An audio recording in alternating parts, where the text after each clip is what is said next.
आज जिस भारत को हम देखते हैं वो बेहद आधुनिक और विकसित है। आज हमारे चारों तरफ हाई स्पीड कार, मोबाइल से लेकर एक से एक एडवांस टेक्नोलॉजी है। हमारे आसपास के लोग जीन्स टी शर्ट में घूमते हैं, लेकिन क्या ये असली भारत है? जी नहीं दोस्तों, आज जिस भारत को हम देखते हैं सिर्फ कश्मीर से कन्याकुमारी तक ही है। लेकिन एक वक्त ऐसा था जब अफगानिस्तान से लेकर म्यांमार तक सिर्फ भारत ही भारत हुआ करता था। उस वक्त लोगों का रहना और खाना सब कुछ बिल्कुल अलग हुआ करता था। और आज की इस वीडियो में हम आपको वही दिखाएंगे कि अपना देश 1800 में कैसा लगता था। तो चलिए शुरू करते हैं। अंग्रेजों के भारत आने की बात करें तो उन्होंने 16वीं शताब्दी में ही भारत में दस्तक दे दी थी। जब 1631 में शाहजहां ताजमहल बना रहा था, तब दूसरी तरफ अंग्रेज भारत में पैर पसारने की कोशिश कर रहे थे। इसके बाद भारत में छोटे बड़े कई राजाओं के अलावा दो बड़ी ताकतें बची थी, जिसमें से एक थी औरंगजेब की मुगलिया सल्तनत और दूसरी थी मराठा साम्राज्य। अंग्रेजों ने इंतजार किया कि ये दोनों आपस में लड़ें और हम बीच में बाजी मार लें।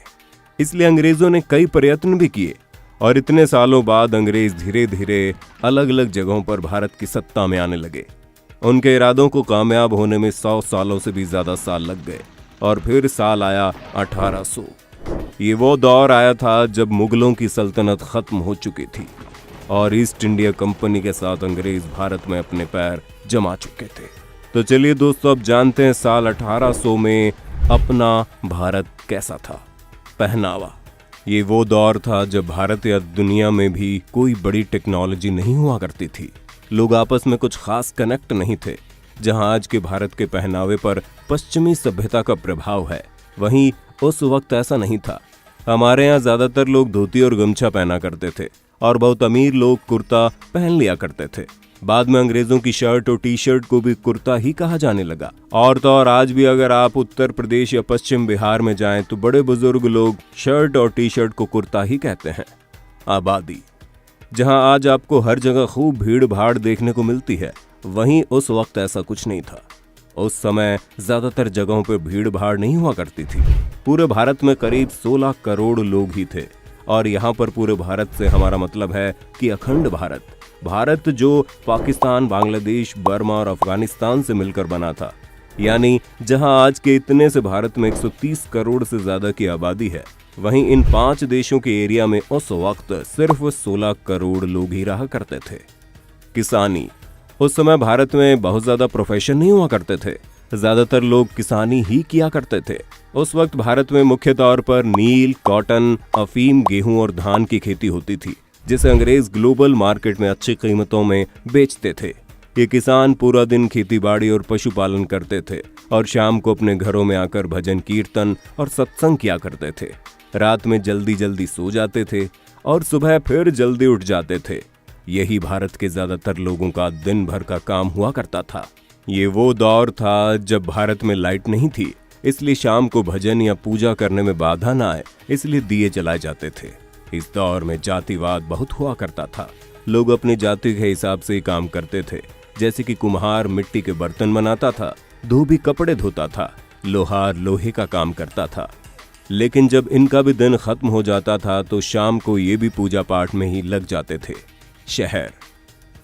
ये तो हुई गांव की बात, और उस समय इतने गांव थे कि गांव ही भारत को रिप्रेजेंट करते थे।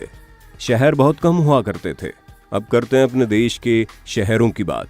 शहरों की बात करें तो ज्यादातर लोग मिलों में मजदूरी का काम किया करते थे। अंग्रेजों के दौर में पहले भारत में मुख्य तौर पर कॉटन की ही मिल थी, लेकिन अंग्रेजों के बाद भारत की टेक्सटाइल इंडस्ट्री ग्लोबल हो गई थी। वहीं दूसरी ओर हैंडलूम इंडस्ट्री अपने पतन की तरफ जा रही थी।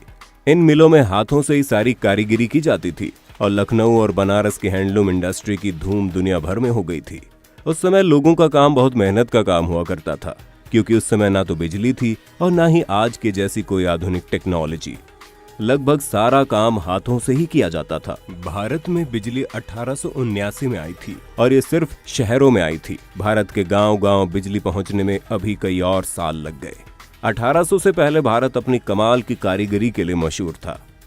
यूपी से बंगाल तक भारतीय क्लॉथ इंडस्ट्री का बोलबाला था, लेकिन ब्रिटिश के आने के बाद ये इंडस्ट्री पतन की ओर बढ़ने लगी। इसकी वजह साफ थी, भारतीय कपड़ों की क्वालिटी तो अच्छी थी, पर इन्हें बनने में वक्त और मजदूर दोनों लगते थे, जबकि ब्रिटिश अपनी फैक्ट्रियों में कम टाइम में मशीनों के जरिए रेडीमेड कपड़े तैयार कर लेते थे, जो कीमत में भी भारतीय कपड़ों से काफी सस्ते थे। ट्रेन। आज भारतीय रेल दुनिया की चौथी सबसे बड़ी रेल सर्विस है, लेकिन इसकी शुरुआत इसी 1800 के दौर में हुई थी। 1832 में मद्रास में सबसे पहले भारत में रेल चलाने का प्रपोजल रखा गया था, जो कि सिर्फ इंडस्ट्रीज के लिए था, क्योंकि अंग्रेज भारत में इंडस्ट्रीज को तेजी से डेवलप करना चाहते थे। और फिर 1837 में रेड हिल रेलवे ने रेड हिल से चिंताद्री पेत तक पहली रेल चलाई गई थी। ये एक स्टीम इंजन से चलने वाली ट्रेन थी, जिसका इस्तेमाल मद्रास में बन रहे रोड के लिए लैटराइट पत्थर ले जाने के लिए किया जाता था।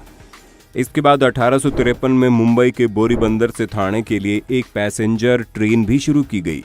ये 14 डब्बों की एक स्टीम इंजन से चलने वाली ट्रेन थी, लेकिन ये एक नहीं बल्कि 3 इंजन से चलती थी, जिनका नाम साहिब, सिंध और सुल्तान था।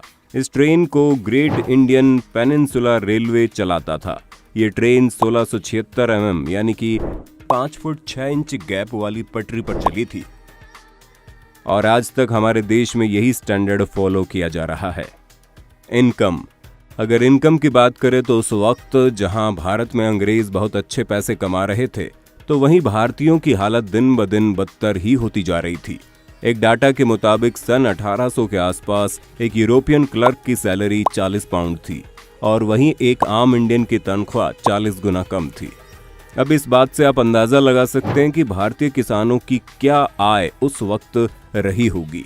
ऊपर से किसान हर साल बाढ़, सूखे के साथ साथ उन पर लगे लगान की मार से भी परेशान रहते थे। उस समय कुछ अमीर लोग भी हुआ करते थे, जिनमें से सब नहीं, लेकिन कुछ लोग हमेशा इस फिराक में रहते थे कि कैसे अंग्रेजों के साथ उनकी दोस्ती हो जाए, और कुछ अमीर अपनी सूझबूझ से ठीक ठाक पैसे कमा लेते थे। बीमारियां। आज के समय में जो बीमारियां आम हो गई हैं, वो उस वक्त महामारियां थी। जैसे उस टाइम में कॉलेरा और प्लेग आमतौर पर फैलते थे, और इन बीमारियों की दवाई भी नहीं थी, जिसकी वजह से इनके सामने लोग बेबस थे। एजुकेशन की बात करें तो उस वक्त 10% से भी कम भारतीय पुरुष पढ़े लिखे थे, और 1% से भी कम महिलाएं। इनमें से भी ज्यादातर आंकड़े शहरों के ही हैं। गाँव में इससे भी बदतर हालत थी। हालांकि ऐसा नहीं था कि बिना पढ़े लिखे लोग स्किल्ड नहीं थे, वो लोग स्किल्ड भी थे और अपने कई कामों में माहिर भी थे, लेकिन कम पढ़े लिखे होने के कारण लगान जैसी चीजों में डील नहीं कर सकते थे। गांव का व्यापार। भारत के लोग उस वक्त पैसों से चीजें खरीदने और बेचने के बजाय एक्सचेंज व्यापार करते थे। जैसे एक मटके के बदले 6 किलो चावल, 5 किलो आटे के बदले 5 किलो दाल। ज्यादातर गाँव में ऐसे ही व्यापार होता था। सामान के बदले सामान दे दिया जाता था, और ऐसे गांव में सभी लोगों के पास सब कुछ पहुंच जाया करता था। इसका सबसे बड़ा फायदा ये था कि गांव से अनाज बाहर बेचने की भी जरूरत नहीं पड़ती थी। दोस्तों, कुल जमा बात यह है कि 18वीं शताब्दी का भारत कुछ ऐसा था कि कुछ चीजें बहुत ही अच्छी थी, कुछ बहुत ही खराब।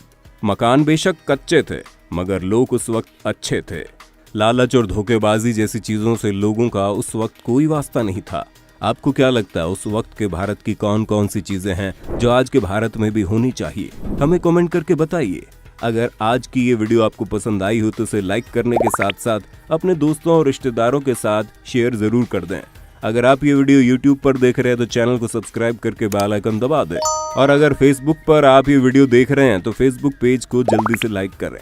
फिलहाल के लिए इतना ही। अभी के लिए हमें दीजिए इजाजत। आपसे मुलाकात होगी अगली वीडियो में। शुक्रिया।